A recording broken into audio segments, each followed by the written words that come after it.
Dans un futur où même le carburant a une conscience, Blood Drive nous embarque dans une course où l'essence, c'est littéralement de la présence humaine. Attachez vos ceintures, ça va éclabousser. New Grindhouse inspiration. Cannibals. Keep 'em coming, Daddy. Monsters. Cults. Lawmen. Nymphos. And Amazons. Why are hot girls always so mean? First, you'll question your eyes, then your sanity. My God, it's disgusting! Gentlemen, ladies, lunatics, Racist to your mark! feed your engines. Blood Drive. Hello, c'est HR, votre chroniqueur. Alors aujourd'hui, je vais vous parler d'une série totalement louvdingue et gore. Elle a pour titre Blood Drive. Vous avez compris, Blood Drive. Pourquoi? Tout simplement parce que l'essence dans les voitures, c'est le sang humain. Donc c'est totalement déjanté. Alors, je suis tombé sur cette série totalement par hasard. Pourquoi? Tout simplement parce que je faisais des recherches sur l'acteur Alan Ritchson, vu dernièrement sur Netflix dans War Machine et sur Prime Video dans la série Reacher. Et donc, j'ai fait des recherches sur sa carrière, ce qu'il avait pu faire avant. Et là, je suis tombé sur cette série horrifique. Alors, je vous le dis tout de suite, c'est la série la plus gore que j'ai pu voir.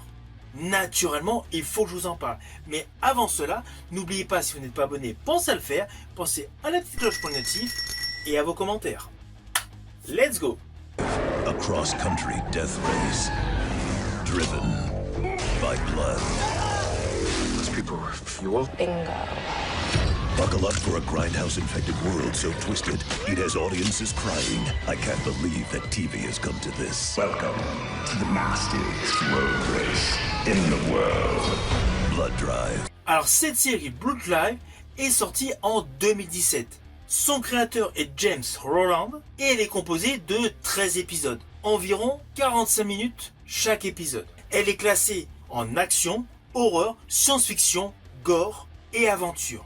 Et c'est une production américaine. Alors, l'acteur principal est Alan Ritchson. À ses côtés, on retrouve Christina Ochoa et Colin Cunningham. Et à la base, cette série était diffusée sur Sci-Fi. Alors, toute l'ambiance, c'est un futur dystopique, avec des courses automobiles. Implicitement, en regardant cette série, on a l'influence Mad Max. C'est indéniable. En plus, le héros, Alan Ritchson, est un policier, comme jadis Mel Gibson, interprétant Max, qui était également un policier, dans un monde post-apocalyptique où les courses automobiles font office de théâtre principal. Alors sur le fond, Blood Drive, c'est typiquement le genre de production extrêmement rare. C'est un objet totalement hybride, ultra référencé, qui assume totalement son ADN de série B, voire de série Z, mais avec de vrais moyens et une réelle direction artistique. Alors si vous avez aimé dernièrement Twisted Metal sur Canal+, cette série Blood Drive est pour vous. C'est vraiment dans le même style, mais en plus trash, en plus gore, en plus violent. On est dans un monde dystopique, dans le futur, où le pétrole est devenu une ressource très rare. Et du coup, désormais, beaucoup de véhicules fonctionnent avec du sang. Rien que ça, cela pose le ton. D'ailleurs, la séquence d'ouverture de cette série, une jeune femme très sexy avec son capot ouvert, en panne au bord d'une route, un jeune vient l'aider et de fil en aiguille, elle le tue, elle le met dans son moteur. Voilà, tout de suite, le ton est posé. Et à partir de là, la série construit une sorte de road trip infernal, avec une course clandestine à travers les États-Unis. Et de surcroît organisée par des gars mais complètement tarés, des fous.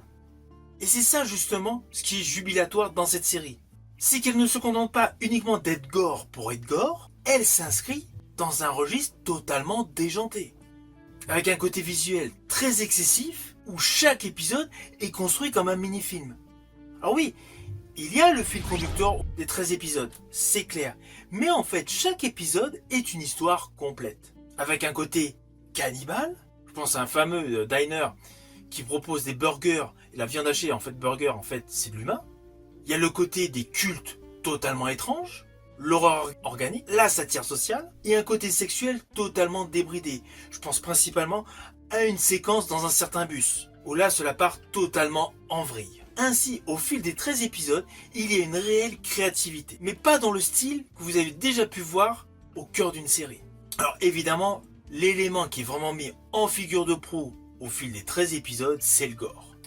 Celui-ci est omniprésent. Et là, faut vraiment être clair, on n'est pas dans du gore discret, loin de là. C'est du gore exagéré, presque cartoonesque, mais surtout par moments très dérangeant. On sent littéralement qu'au cœur de cette série, la volonté principale est de choquer. Ceci dit, c'est parfaitement réalisé. Néanmoins, ce qui m'a particulièrement surpris dans cette série, c'est que derrière toute cette folie, la narration est solide. Il y a une véritable relation entre deux personnages qui évolue essentiellement sur le côté émotionnel. Quand on prend le personnage d'Alan Ritchson au tout début de cette série, c'est un flic un peu naïf, limite candide et psychorigide. Mais comme il est lancé dans un univers hors de contrôle, il vrille totalement. Surtout avec la notion de primo. Face à lui, le personnage de Grace, interprété par Christina Ochoa, est tout l'inverse. Au début, elle est mystérieuse, dangereuse, imprévisible, mais leur dynamique va la changer. Elle devient beaucoup plus humaine, beaucoup plus basée sur l'émotion. Ainsi, cette série n'est pas juste une course. C'est également une relation qui se construit dans un environnement totalement hostile. Et puis il y a tous les antagonistes, il y en a un paquet.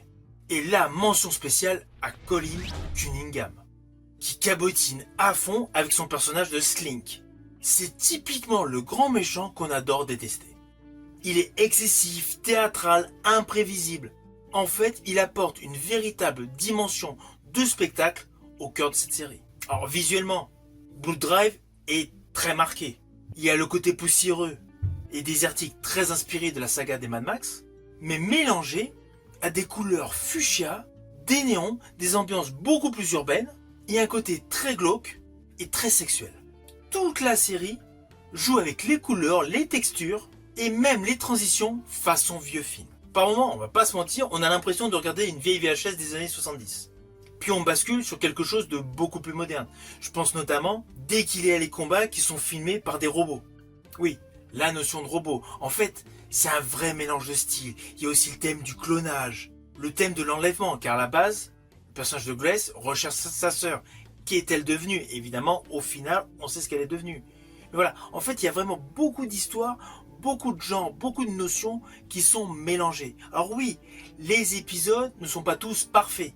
Perso, l'épisode où on est dans la pensée du personnage interprété donc par Alan Ritchson, celui-ci je l'ai trouvé très moyen.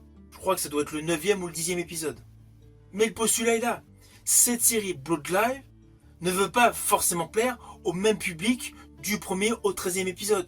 Du coup, il y a plusieurs structures narratives différentes et surtout des manières de réaliser différentes. Pourtant, c'est la même série. Il y a des épisodes où il y a davantage de gore, il y a des épisodes où il y a plus un côté sexy, et il y a des épisodes où on est plus sur la satire sociale. C'est une série totalement ovni dans le paysage des séries. Welcome to the fastest road race in the world. Blood Drive. Alors au final, naturellement, je vous invite à découvrir cette série Blood Drive. C'est une série qui ne fait aucune concession, elle est violente, sexy, absurde et inventive. Elle s'adresse clairement à un public précis. Mais une fois que t'es dedans, forcément, on kiffe. En fait, cette série est un plaisir coupable. Surtout qu'in fine, elle est beaucoup plus maîtrisée qu'elle en a l'air. Engines. Blood Drive. Alors cette série, vous pouvez la trouver sur certaines plateformes de streaming ou tout simplement en coffret Blu-ray, haute définition. Une fois que vous l'aurez vu, n'hésitez surtout pas à me mettre en commentaire tout simplement votre opinion. Je vous dis à bientôt pour une prochaine vidéo.